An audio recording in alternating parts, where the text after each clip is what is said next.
அம்மன் ஒருத்தருக்கு அருள் புரியணும்னு நினச்சிட்டாங்க. அதற்காக ஒரு நாடகம் நடத்தப்பட்டது. ஒருத்தரை டெஸ்ட் பண்ணணும்னா புட்டி ஒன் ஃபயர்னு சொல்லுவாங்கள்ல, நிஜமாவே ஒருத்தரை நெருப்பு மேலே நிற்க வச்சாங்க. எப்போவோ அம்மன் சிந்தனையிலேயே இருக்கிற அபிராமி பட்டரை திதி என்னன்னு சரபோஜி மன்னர் கேட்க, அம்மன் நினைப்பில் அவர் பௌர்ணமின்னு சொல்ல அன்று அமாவாசை. ஆதலால் சரபோஜி மன்னர் இன்று நிலவு வரவில்லை என்றால் பட்டரை நெருப்பிலிட உத்தரவு பிறப்பித்தார்.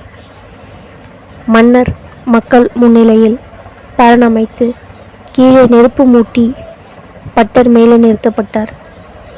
அவர் நெருப்பை பார்த்து ஐயோ அம்மானு கத்தல. நீலாம் தெய்வமா, உன் மனசு என்ன கல்லான்னு நினைக்கல. தண்டனை கொடுத்த மன்னரை சபிக்கல. அவருக்கு அதுவும் அம்மனின் பிரசாதம். அபிராமி அம்மனை நினைச்சு நெருப்பு மேல பாட ஆரம்பிச்சிட்டாரு. அவர் அப்படிதான் பாடுவார்னு அம்மனுக்கு தெரியும். பாட வச்சதே அவங்க தானே.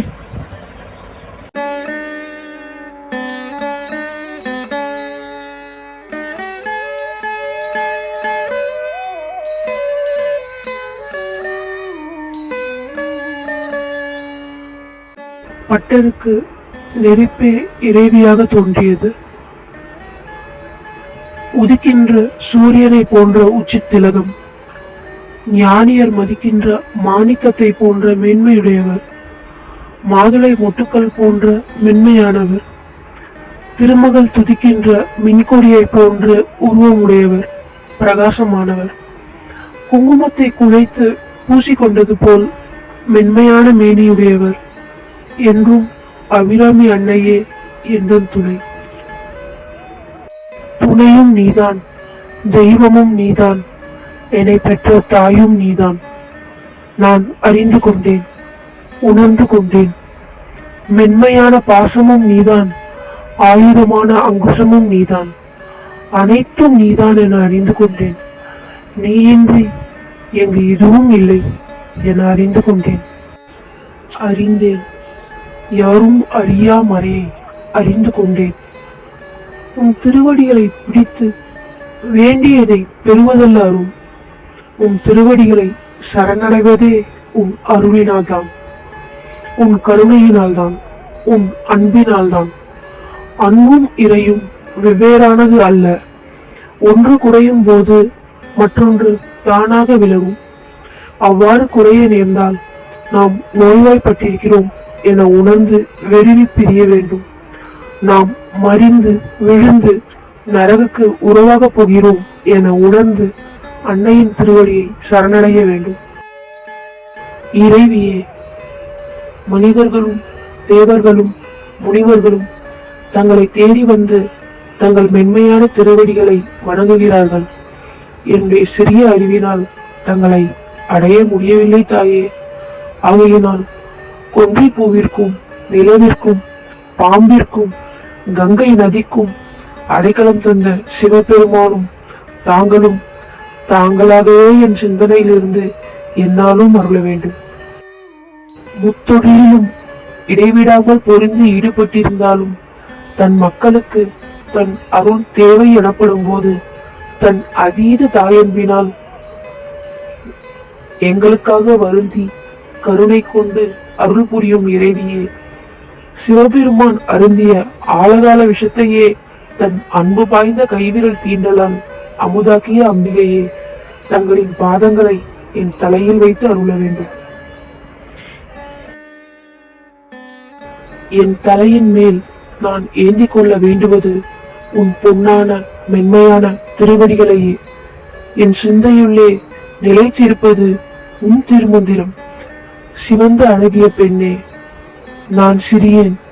உன் பெருமையை உணரும் ஞானம் இல்லாதவன். உன்னை அடையும் பாதையில் எனக்கு முன்னேற்கும் அடியார்களுடன் கூடி முறையே திரும்ப திரும்ப செய்வது, சொல்வது, ஜபிப்பது உந்தன் பெருமையை உணர்த்தும் ஆகம நூல்களையே. மத்தால் கடையும் போது சுழலும் தயிரை போல பிறப்பு இறப்புக்கிடையே சுழலும் என் உயிர் தளர்வு அடையாமல் ஒரு கதியை அருள்வாய். பிரம்மனும் நிலவை தன் சடையில் சூடிக்கொண்டு மகிழ்பவனும் திருமாலும் வணங்கும் என்றும் உன் திருவடிகளை துதிக்க அருள் புரிவாய் என் சிவந்த அழகிய இறைவியே.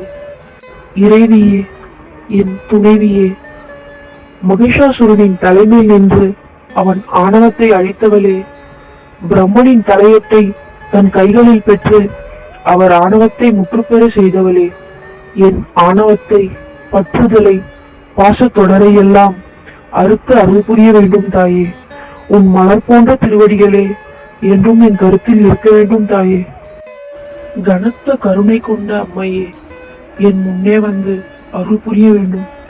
என் தந்தை சிவபெருமானின் கருமையான கண்களில் பொங்கி வழியும் கருணை உன் கருத்த முளையில் மேருமலையாக கருணை பொங்கி பெருத்து பேரருள் புரிந்து அருளும் பிள்ளைக்கு பால் நல்கிய உன் தாய்மையின் கருணையுடன் ஆரம் அணிகளுடன் உன் மென்மையான சிவந்த கைகளில் வெல்லும் அம்முடனும் பூ மலர்வதைப் போல உன் புன்னைய மலர்ந்த முகத்துடன் என் அம்மே வந்து என் முன் அருள் புரிய வேண்டும் தாயே.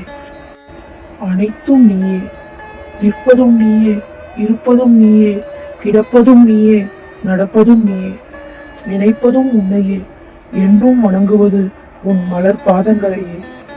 நல்லுணர்ச்சிகளின் உச்சியில் எழும் வேதங்களுடன் பொருந்தி நிற்கும் அரும்பொருளே, அருளே, உமையே, மலை மகளே, என்றும் அழியாத முக்தியாக ஆனந்தமாக இருப்பவளே, அழியாத முக்திக்கு ஆனந்தமே மார்க்கம் என கற்பிப்பவளே.